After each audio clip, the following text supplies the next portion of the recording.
Hey guys, it's Nikki. I'm here to do my book of the month review for July, and this month I did The Lies of Locke Lamora by Scott Lynch. I actually knew a fair bit going into this book, so I did know what I was getting into. Several of the booktubers I follow have read it and adored it. Really, with having heard so much and I had the bar set, my expectation bar set really high. And with that, I will just go kind of into plot and progression here to talk about my reading experience. What I really liked about the plot is that it really kept you on your toes. And the reason I feel that it did that is you follow the Gentlemen Bastards. They are a gang, as many other gangs, but they're a little bit smarter, more long-term about it. They aren't just, what's the term, cut purses. They are true con men, which was so much fun to follow. And the story itself is largely told from Locke's point of view, but we do get snippets here and there of other people. We get snippets of Jean, his best friend. We get snippets of the people who were bartering these children, or bartering these people when they were children to get them into the gangs that deserved them. And then in terms of like pacing and story progression, it started off pretty slow because you had a very elaborate setup for a con, which was super fun to follow. Unfortunately, it wasn't very exciting, but it did do a good job of introducing you to the characters, their roles, their expectations, so that was really interesting. But because of how slow the story was moving forward, I found about the first 100 pages or so of this book to be very hard to get into. One thing that I think Scott Lynch did really well with the writing of this story was how he did the flashbacks. I know some people can find them very annoying, but he would leave you at a cliffhanger in current day, and then he would give you background as to kind of how the characters involved were going to deal with the situation. And so that was really just superbly well done because it added context without feeling too info dumpy, and I think that it did a really good job of also creating more vibrant characters by giving them a lot more depth. Speaking of characters, that's what I'm going to talk about next. I liked the fact that while none of these people were like your typical heroes, or really heroes at all, they were lawless, but not without morals. At least with the Gentlemen Bastards, they did have scruples of lines they wouldn't cross and things that, like, they had their own personal code, which was really nice to see because it kept them from being too villainous, which I have to say the villains in this book were very well done. They were really organized, really intelligent. They had the supporting history to not necessarily justify their actions, but you could follow the logic of their actions from it, which was a lot of fun to read when I get right down to it. One of my only complaints with this story is the found family feel, because I really enjoyed the fact that this was a found family.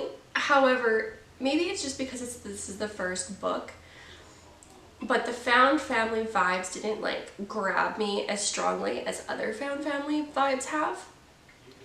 And so even though I enjoyed the characters and I was having fun following them in their situation, when it came to the deaths of some people, I wasn't invested enough to feel that raised the stakes for the remaining characters. This, I think, is probably not a very common opinion. And so even though I really liked the idea of it, I just feel like, at least in this book, it wasn't executed in such a way that I really got emotionally invested in the characters as easily as I have with other found families. And with that, I'm going to give you two pros, two cons here now that I have kind of the general story summary out of the way. My first like is one thing I've mentioned already. I do really enjoy that the story keeps you on your toes. it keeps you thinking about what's coming next, what the characters are going to do with that, and how they're going to respond. I really enjoyed how the characters were such a mixture of like thoughtful and thoughtless when moving forward with these plans, and it was just incredibly entertaining to follow because of that. My second plus is I loved the setting. I think this little, like, it's basically a city-state that has this like veneer of goodness, not even goodness, just like law-abidingness with these noble classes, but really everybody's just corrupt to the bone, and they'll help each other, but they're not afraid to stab each other in the back, and just the way that the setting's described, it makes me think of like a more mystical version of Venice. Like, it was so interesting. I had such a good time with it. It was a little bit more of an isolated setting than you usually get with like these high fantasy books, because it was just largely in this single city, so you got to know, like, there's a lot of repetition with where they went, with the people they ran into, and I really think that helped bulk out the story and kind of build context and background for you without having to be directly told every time. And now to the cons. The first one is what I mentioned. I just didn't feel really invested in this found family dynamic, and thus it lowered the stakes of some of the character death. And the other negative that I feel is worth mentioning is again a repeat. It has to do with that early book pacing. Like I said, those first 100 pages for some reason were just incredibly hard for me to get through, and I really, really struggled with it. And now, with the plot, the pros and cons, and the characters out of the way, I'm just going to jump into my wrap-up. I gave this a 4 out of 5 stars. I really, really enjoyed myself, even if I wasn't over the moon in love with it like a lot of other people were, but I totally get it. And had a few things been a little bit different, I would have been in that boat too. Because like I said, I love that idea of the found family. I just wish I could have gotten more attached to them. I loved following the schemes and plans of Locke and his crew, and some of the other ones going on that you get little snippets of as the book progresses. And just overall, this book was incredibly entertaining.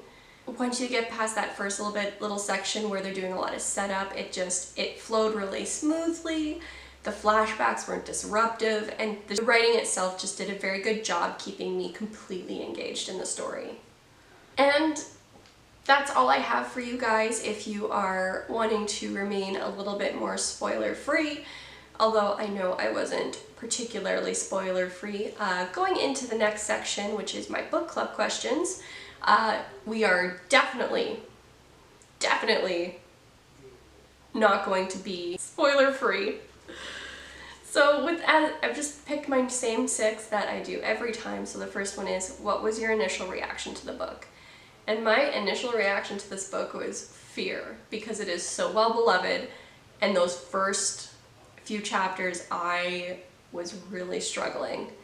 I'm super glad I pushed through, but oh dang was I worried that this was going to be a bad experience. Question 2, what is your favorite chapter or scene? I'm actually going to change this slightly. I'm going to pick my favorite type of scene.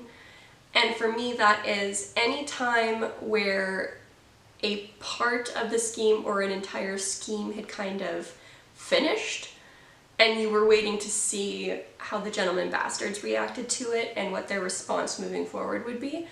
Because it was always a little bit unexpected, but it was always cheeky and thoughtful, well, largely thoughtful. And it was a lot of fun to try to anticipate what they were going to do. Question 3, how did the characters grow throughout the book? I think that they grew pretty good. They did a lot of proving their loyalty, but they also became smarter because of it. It sucks, but a lot of the situations were like if you hit your hand against a stove burner, it burns and it sucks, but you know not to do it that way again. So that's kind of how I felt they were going. They also became filled with rage, which will be interesting to see the fallout of that rage and pain moving forward, because I do intend to continue the series. Question 4, how did you enjoy the ending?